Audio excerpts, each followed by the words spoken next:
Bueno, buenos días. Antes que nada, agradecer la invitación a este prestigioso evento, Congreso Colombiano de Hemodinamia, adaptado a la situación actual que estamos viviendo. En este caso, esta conferencia realizada por vía remota, por vía virtual, eh, pero muy complacido de compartir y estar con ustedes. Se me pidió hablar de lo que debemos saber de angiotomografía en la planificación del procedimiento de cierre de orejuela. Antes que nada, tomar en cuenta que la planificación del procedimiento es quizás una de las partes más importantes, o sea, crear unas buenas bases, unos buenos fundamentos para poder después realizar el mismo con éxito y, y sin mayor tipo de complicaciones, o sea, previendo los escenarios a los cuales nos vamos a enfrentar y buscar la forma de hacerlo de la mejor forma posible. Entonces, si nosotros tenemos unos buenos cimientos, unas buenas fundaciones en la estructura, al final podemos obtener una gran construcción como estamos viendo en la imagen. En el caso particular del cierre orejuela, las imágenes previas que nosotros tengamos de esta estructura anatómica ciertamente son bastante importantes para tomar la decisión de cómo vamos a realizar el procedimiento, qué dispositivo vamos a utilizar, qué tamaño y de qué manera vamos a abordar la intervención. Eh, para todos es conocido que la ecografía transesofágica es el gold estándar para la obtención de imágenes previas al procedimiento. Claramente establecido y estandarizado la forma como se obtienen estas imágenes en 4 angulaciones en esófago medio, en las que vamos a poder evaluar la orejuela izquierda en 0 grados, en 45 grados, 90 grados y 135 grados. Cada una de ellas nos aporta información valiosa y básicamente lo que nosotros vamos es a tomar en cuenta mediciones como lo que sería el ostium real, el ostium anatómico de la orejuela, la longitud del limbo de la vena pulmonar superior izquierda, lo que sería ya el landing zone o la zona de anclaje del dispositivo que vayamos a utilizar y la profundidad útil o necesaria o mínima necesaria para realizar la intervención. Como les comentaba, en el eco transesofágico eso está claramente establecido y estandarizado en estas 4 angulaciones y cada una aporta información distinta, valiosa y complementaria. Más recientemente existe la forma o la modalidad de complementar estas imágenes de eco transesofágico con tecnología tridimensional, inicialmente con una tecnología que se llama X-Plane, que nos permite ver 2 proyecciones simultáneas a 90 grados una de la otra, y esto nos permite hacer reconstrucciones 3D, con lo cual aporta información bastante valiosa y bastante importante con respecto a la anatomía, la morfología de la orejuela izquierda. Esto sería un complemento, una tecnología adicional para el mismo eco transesofágico. Y hablando directamente de la angiotomografía, es bien sabido que la angiotomografía es uno de los estudios o los métodos de imágenes más importantes utilizados en la cardiología estructural para la planificación de procedimientos, no solo en este caso, cierre orejuela, sino para la planificación de procedimientos como el reemplazo valvular aórtico, procedimientos de la válvula mitral, de la válvula pulmonar. La información que aporta la angiotomografía es bastante importante y esto ha hecho que cada vez más los cardiólogos intervencionistas que se especializan en el área estructural estén más familiarizados con este tipo de imágenes o soliciten este tipo de estudios para la planificación de sus procedimientos.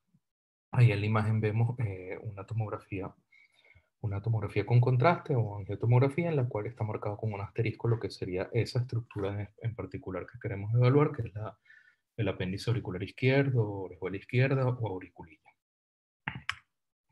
Ahora, ¿qué es lo que nosotros necesitamos obtener o qué información necesitamos obtener de los estudios de imágenes previos al procedimiento? Primero, uno de los más importantes, ya que es una contraindicación prácticamente total para la realización del procedimiento, es excluir la presencia de trombo, o sea, descartar que haya algún trombo dentro del apéndice auricular izquierdo. Eso es uno de los puntos más importantes del estudio de imagen previo, ya que si hubiese un trombo nosotros deberíamos suspender el procedimiento y buscar la forma de eliminarlo para continuar con el mismo. Otro punto importante a obtener son las medidas y los tamaños, los diámetros de la orejuela ya orientados al procedimiento como tal para escoger el tipo de prótesis que vamos a utilizar, el tamaño de la misma, la orientación que va a tener dentro de la orejuela. Entonces sería las medidas específicas para este procedimiento. Otro punto importante sería la evaluación de la morfología de la orejuela en cuanto a cuántos lóbulos tiene, qué profundidad tiene, cuál es la relación entre la profundidad y el ostium o el landing zone, si tiene o no tiene presencia de trabéculas dentro del interior. Entonces, en general, la morfología de esta orejuela. También es importante, o no menos importante, la evaluación del septum interauricular, saber qué características tiene, si hay presencia de efectos congénitos como comunicación interauricular, foramen oval permeable, eh, o si es un septum engrosado, laxo. Toda esta información es importante tenerla para planificar la función transeptal y otros hallazgos que podamos encontrar como tamaño de las aurículas, tamaño del limbo de la vena pulmonar, eh, que pudiese sumar importancia en la planificación del procedimiento. Entonces, si nosotros hacemos una tabla comparativa de lo que serían los estudios de imágenes previos, hablando de lo que les había comentado, el gold estándar, que es el eco transesofágico, el eco transesofágico 3D y la angiotomografía, vemos que básicamente en todos estos puntos que les comenté de la planificación del procedimiento, eh, el, son comparables los tres estudios de imágenes. Quizás en cuanto a mediciones, detección de trombo, de morfología, por la calidad de imagen y por la tecnología que se utiliza en la angiotomografía, ella va a ser bastante más precisa o pudiese aportar incluso más información que el eco esofágico. Recalco el punto de sizing, que a pesar de que es buena, es importante, y lo vamos a hablar más adelante, saber qué vamos a medir, cómo lo vamos a medir. Y le coloco una sola cruz en la angiotomografía en la evaluación del septum porque hay ciertas situaciones que quizás no son tan fácilmente evaluables a través de una angiotomografía en cuanto a las características del septum interauricular.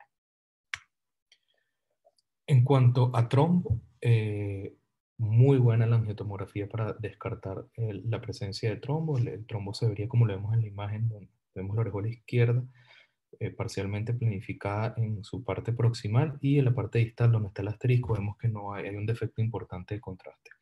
Y básicamente así se vería un trombo dentro de la orejuela izquierda como un defecto de planificación de contraste. Es un estudio muy bueno, la angiotomografía para detectar trombo. Incluso cuando nosotros a veces tenemos dudas sobre una imagen que veamos en ecografía, la podemos complementar perfectamente con la angiotomografía. Incluso podemos hacer reconstrucciones tridimensionales de esa estructura para caracterizar mejor el trombo. Ahora, por ser un estudio dependiente de contraste y la adquisición de imágenes también va a depender de la fase del ciclo cardíaco en la cual se realice. Nosotros vemos la imagen que está más hacia la izquierda de la pantalla, vemos claramente la imagen de un trombo dentro de la orejuela izquierda, la imagen seguida marcada por la flecha. Vemos igualmente una clara imagen de trombosis, de efecto de planificación dentro del apéndice auricular izquierdo, altamente sugestivo de un trombo, y la imagen que está más a la derecha es la misma imagen, solamente que sin una adecuada planificación o captación de contraste, y pareciera que la orejuela no tuviera ningún trombo en su interior. Entonces las dos últimas imágenes son el mismo paciente, la misma orejuela, con trombo en el interior, solamente que en una imagen por tomarla en una fase en la cual no hay planificación adecuada de esta estructura, eh, nos puede fallar el diagnóstico de un trombo que ciertamente existe. Lo otro a tomar en cuenta es que al ser un apéndice, una estructura que tiene un orificio de entrada y no tiene orificio de salida, no tiene flujo laminar, el flujo habitualmente se enlentece dentro de la orejuela, y eso pudiese hacer que la planificación de contraste no sea tan homogénea, y eso hay que saber diferenciarlo, ese fenómeno físico hemodinámico de la presencia de un trombo. En cuanto a la morfología, es excelente para determinar qué morfología tiene la orejuela, sobre todo porque podemos hacer, como vemos en las imágenes, reconstrucciones 3D que prácticamente dan una imagen real anatomopatológica de lo que es la orejuela izquierda. O sea, en cuanto a clasificación de la morfología, es muy, muy, muy buena la información que podemos tener de angiotomografía. En cuanto a las medidas, ya la situación es un poco más compleja, más complicada, más enredada, porque hay que entender muchas cosas. Primero hay que, o algunas cosas importantes, primero hay que conocer claramente la anatomía, no solamente de la orejuela, sino de todo el atrio izquierdo, o sea, de la aurícula izquierda, conocer de qué se trata el procedimiento que se va a realizar, en este caso el cierre de orejuela, qué tipo de catéteres se utilizan, qué morfología tienen estos catéteres, qué dispositivo se va a utilizar, dónde se ancla el dispositivo, cómo se ancla el dispositivo, qué ocluye, eh, sabiendo bien las características, si es un dispositivo de plug, si es un dispositivo de jaula, qué tipo de dispositivo es el que nosotros vamos a utilizar y cómo va él a ocluir la orejuela. Conocer claramente cuáles son las referencias anatómicas que están en relación con la orejuela y que nos va a permitir tomar decisiones y realizar las mediciones necesarias para la intervención.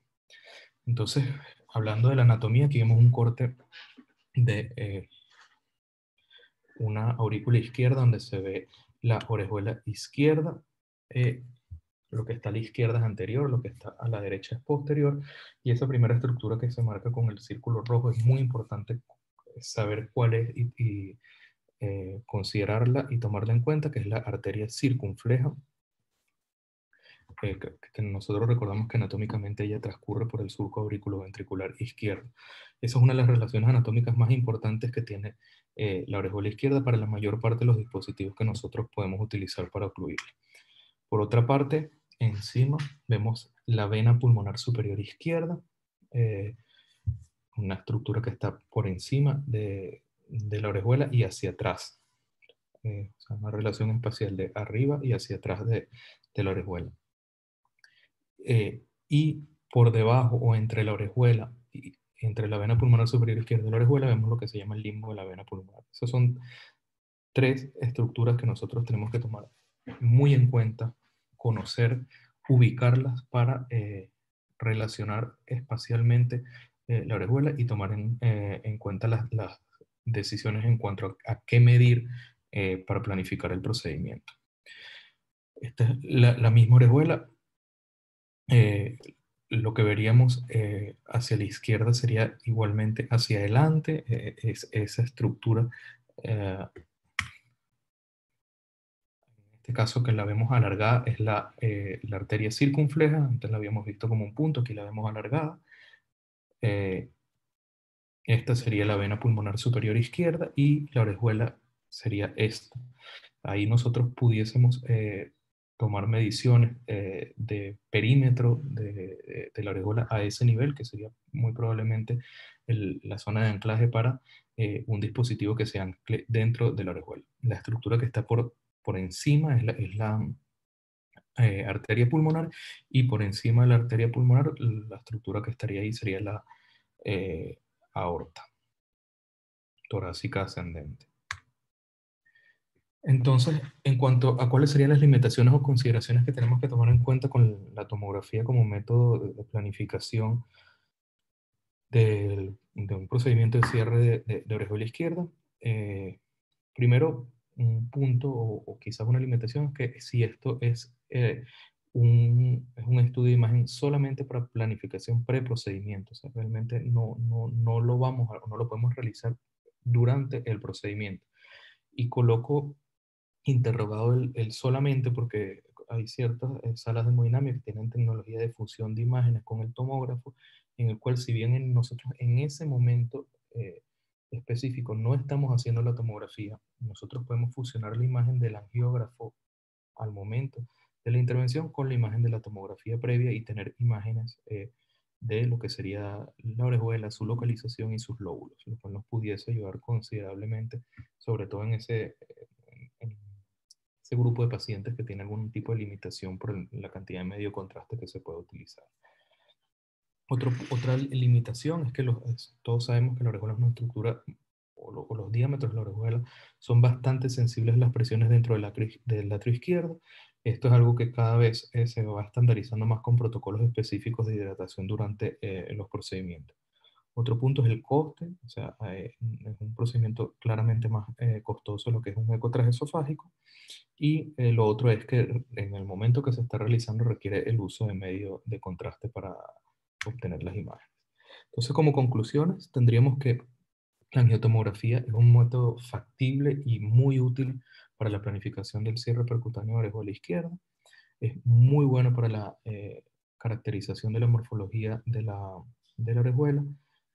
Muy bueno, muy preciso para las medidas, tomando en cuenta que hay que conocer bien la anatomía y qué es lo que realmente queremos medir.